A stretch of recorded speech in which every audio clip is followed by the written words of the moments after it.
আজ বলবো ভারতের হিমাচল প্রদেশের নির্জন পাহাড়ের আঁকাবাঁকা রাস্তায় হিজাইকিং এর গল্প। বাজেট ট্রাভেলারদের হিজাইকিং এর কোনো বিকল্প নেই। আমরা এখন হিজাইক করতেছি একটি পিকআপে হিজাইক করতেছি। Did you hitchhike a lot? Did you hitchhike a lot? Do you hitchhike? Yeah.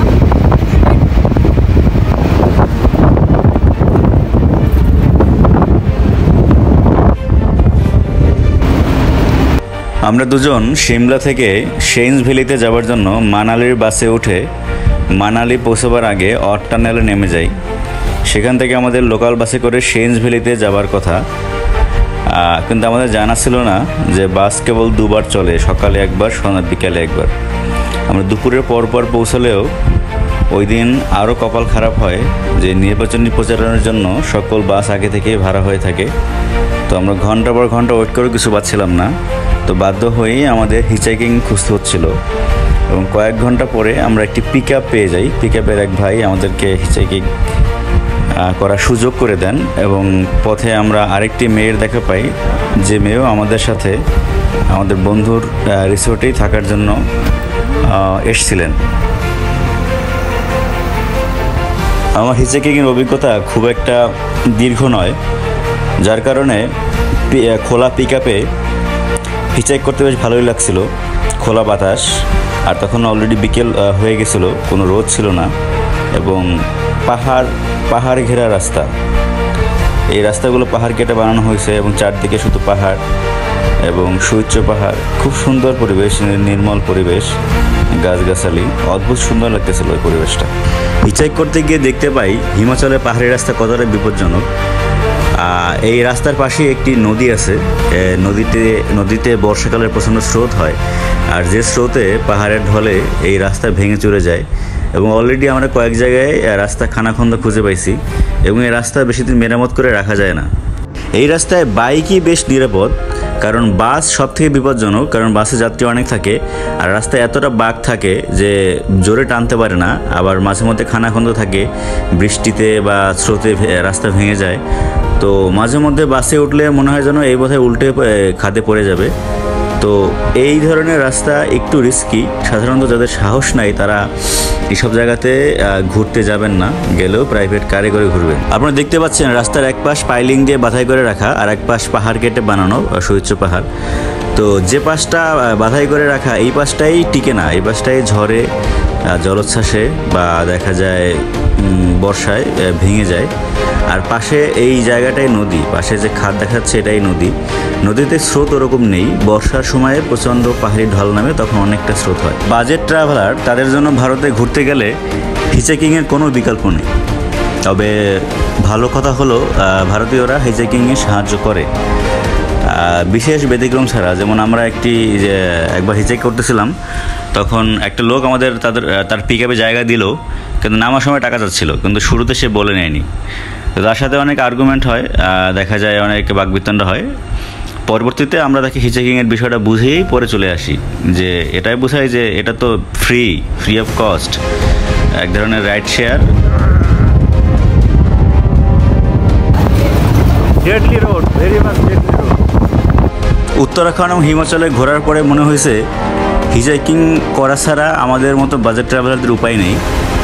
তবে বিষয়টা অনেক কষ্টকর, অনেক সময় দিনের পর দিন চলে যায়, ঘন্টার পর ঘন্টা চলে যায়, হিচাইকিংয়ের দেখা মিলে না। আমাদের এখানে এমন হয়েছে যে পুরো দিন বসেছিলাম, কোনো হিচাইকিং পাইনি, পরের দিন পেয়েছি।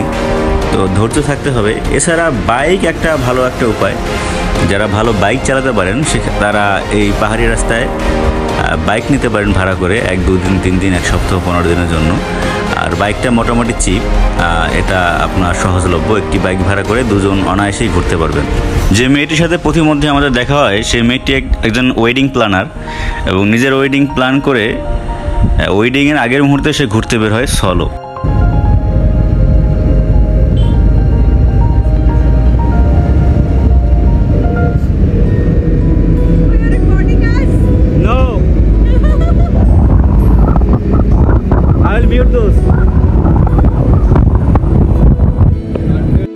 প্রকৃতির মাঝে রৌদ্রোজ্জ্বল পরন্দু বিকেল, এর থেকে ডিভাইন আর কিছু হতে পারে না।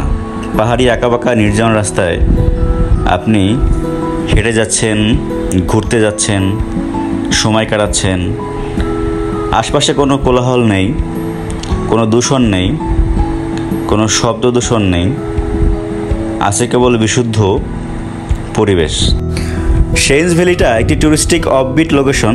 সাধারণত ট্যুরিস্টিক প্লেসে অনেক ক্রাউড থাকে, অনেক ভিড় থাকে, অনেক হইহুল্লোড় থাকে, অনেক দূষণ থাকে, কিন্তু এই শেইনস ভ্যালিতে আসলে আপনি খুঁজে পাবেন নিস্তব্ধতাকে। আগের দিনে আমরা যেমন শুনতাম প্রাচীনকালে আদিম যুগে মুনি ঋষিরা পাহাড়ে নির্জনতার মাঝে ধ্যান করত। তো এখানে আসলে আপনার তেমনই ধ্যান করতে ইচ্ছে করবে, আপনাকে ধ্যান করতে কেউ বাধা দেবে না, কেউ আপনাকে বিরক্ত করবে না। আপনি ঘন্টার পর ঘন্টা, দিনের পর দিন ধ্যান করতে পারবেন। আমরা করেছিও, এমনকি মধ্য দুপুরেও জঙ্গলে বেরিয়ে গেছি, জঙ্গলে বসেছি, ধ্যান করেছি। এক পাশে নদী, এক পাশে পাহাড়, আর মাঝে আঁকাবাঁকা পাহাড়ি রাস্তা, যে রাস্তার উপরে দু একটি গাড়ি চলে যাচ্ছে কিছুক্ষণ পর পরে। আশপাশে লোকজনের দেখা নেই বললেই চলে, মনে হয় না এখানে কোনো লোকালয় আছে, কিন্তু আছে। এই পাহাড়ের মধ্যেই গ্রামগুলির বসবাস, এবং এই পাহাড়ের উপরেই গ্রামবাসীরা থাকেন, এবং তাদেরকে পাহাড় বেয়ে উঠেই তাদের ঘরে যেতে হয়, আবার ঘর থেকে এই রাস্তায় নামতে হলে পাহাড় বেয়ে নেমে আসতে হয়। আমি খুব একটা হিচকিংয়ে অভ্যস্ত ছিলাম না, খুব একটা করা হয়নি জীবনের আগে। তো প্রথম দিকে আমার বেশ লজ্জা লাগতো যে বারবার গাড়িগুলোকে থামাবো, তাদেরকে জিজ্ঞেস করব, তারা না বলবে। এত না শুনতে শুনতে আমার বিরক্ত ধরে যেত এবং নিজের কাছে খুব ছোট লাগতো। পরে একটা সময় বাধ্যই হই হিচকিং করতে, কারণ এছাড়া আর উপায় নেই। পাহাড়ে ঘুরতে হলে আপনাকে হিচকিং করতেই হবে, যদি আপনার পকেটে মোটা টাকা না থাকে। কারণ যখন টাকা থাকবে তখন আপনি প্রাইভেট কার ভাড়া করে নিতে পারবেন চড়া দামে, কিন্তু যখন পকেটে টাকা নেই তখন হিচকিং ছাড়া কোনো গতিও নেই। তাই একটা পর্যায়ে আমি নিজেই বাধ্য হই বা অভ্যস্ত হয়ে যাই হিচকিংয়ে, এবং যখন হিচকিং শুরু করি তখন মনে হয় বিষয়টা আসলে সহজ, এবং এটা নিয়ে এতটা চিন্তিত হবার কিছু নেই। আমার বাসায় দুজন গেস্ট আসছিল একবার, মেবি এস্তোনিয়া বা লাটভিয়া থেকে। ওরা পুরো লাতিন আমেরিকা হিচকিং করে ঘুরেছে, এবং তার উপরে একটা বইও লিখেছে যে how to hitchhike in Latin America. তো ওদের দ্বারাও আমি কিছু ইন্সপায়ার্ড হয়েছিলাম। ওরা বইয়ের একটা কপি আমাকে দিয়েছিল, অনলাইন কপি। তো হিচকিং সুন্দর যদি আপনার কপালে মিলে যায় টাইমিং অনুযায়ী। কারণ আপনি যখন শর্ট টাইমে ঘুরতে বেরোবেন, শর্ট টাইম পিরিয়ডে, তখন হিচকিংয়ের উপর ডিপেন্ড করে আপনি ঘুরতে পারবেন না, কারণ হিচকিংয়ে সময় লাগে, অনেকটা সময় লাগে।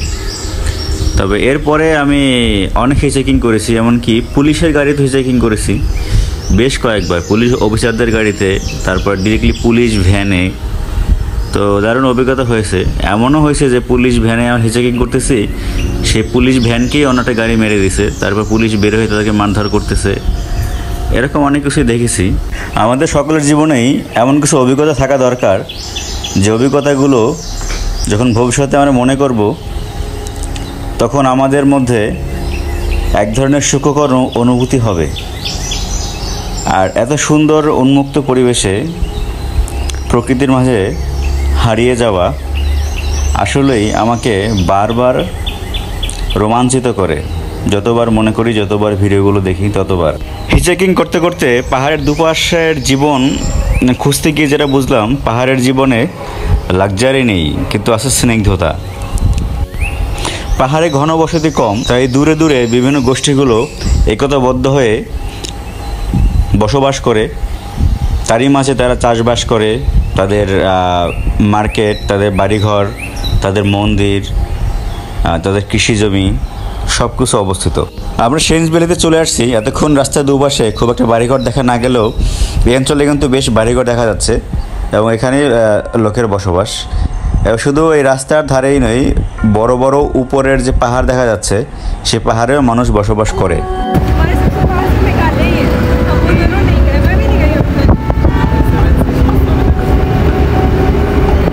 मेरा फर्स्ट ट्रैवल था Meghalaya. You have covered all over India? No, আমরা আরেকদিন সেন্স ভ্যালি থেকে শানগড় ভ্যালিতে যাওয়ার সময় হিচেক করি। প্রথম দিনে হিচেক কিছু না মিললেও দ্বিতীয় দিনে আমরা প্রথমে ট্রাক, তারপরে প্রাইভেট কার, তারপরে পিক আপ হিচেক করি। Shangarh valley. He is our brother. Brother आपका नाम क्या है? दीवान है मेरा नाम। दीवान। हाँ जी। Diwan. Nice nice name. Diwan. Diwan. प्यारा नाम है। वाओ, बहुत ही प्यारा नाम है। बॉलीवुड का एक्टर जैसा नाम है आपका। यूनिक नाम है। आप कहाँ से हो भैया? मैं हूँ बाली चौकी से। सेंट। बाली चौकी। बाली चौकी। हाँ जी। कहाँ पे हो? यहाँ से कम 25-30 किलोमीटर। सेंट से भी आगे? हाँ, ऑट नहीं है। हाँ हाँ हाँ। हाँ। बंजार रोड नहीं जाता है। Hot tunnel, hot tunnel. हाँ, बंजार से पीछे है बाली चौकी, उसके बाद है बंजार। वहाँ पर कहाँ से सब्जी में तो शानगढ़ जाते हो डेली? नहीं, 2-3 दिन के बाद आता हूँ मैं। तो भैया हमको लिफ्ट देखिए, आपको आपने हमको बहुत ही उपकार किया। चलो कोई नहीं। आपने शाम को कहाँ जाना है? शाम को सबको वापस लौटना है। सेंज में रहते हैं आप? हाँ। उधर एक होम स्टे है, होम स्टे पे फुट गया। उधर बहुत है होम स्टे। और एक मोहसिन भाई का है, एक मोहसिन भाई का चंद होगा। ऊपर नहीं मिले आपको? ऊपर ऊपर ही ऊपर ही। ऊपर ही ऊपर ही मोहसिन भाई। अच्छा। अरे सेंज में रह रहे आप? हाँ। यहाँ कितने दिन तक है? बस मैं तो आज 2-3 दिन मैं कल जा रही हूँ। हम रुकेंगे 2-3 दिन। मैं आता हूँ उधर से ना डेली।